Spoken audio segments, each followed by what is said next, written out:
There's a version of being interested in many things that sounds like a good problem to have.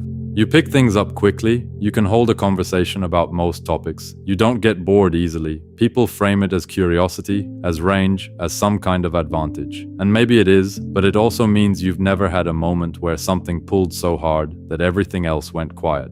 You're just evenly interested in a lot of things, and there's no obvious center of gravity. And at some point you realize that the advice everyone keeps giving, follow your passion, was never really written for you because you don't experience interest that way. I've thought about this a lot, probably more than it deserves, and I kept landing on the same problem, which is that the advice assumes passion is something you locate, like it's already there, and you just have to find it. But for some people, the honest answer is, I have maybe 15 things I find genuinely interesting, and none of them feel urgent, and I don't know what I'm supposed to do with that. The word itself is interesting, actually. Passion comes from a Latin root meaning to suffer, to endure, to be acted upon. It wasn't about enthusiasm, it was about what you could withstand. Somewhere along the way, it got translated into excitement, into what lights you up, into the thing that makes you jump out of bed, which is a pretty significant shift because those two definitions point at completely different things. One is about what you're drawn toward, the other is about what you can survive. Game development is probably the clearest example I have of this.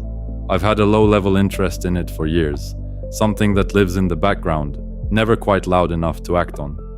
I know enough to find it interesting.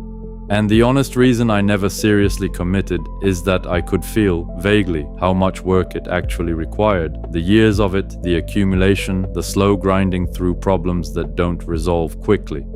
That gap between where I was and where I'd need to be felt enormous.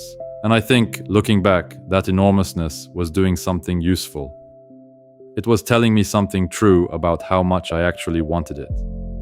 These days, that feeling is different. I can open something, generate a prototype, get feedback that looks real, move pieces around in ways that would have taken months to learn.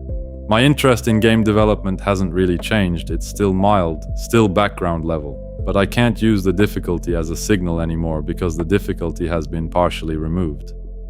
The mountain is smaller, and I didn't grow into it. Part of it just isn't there.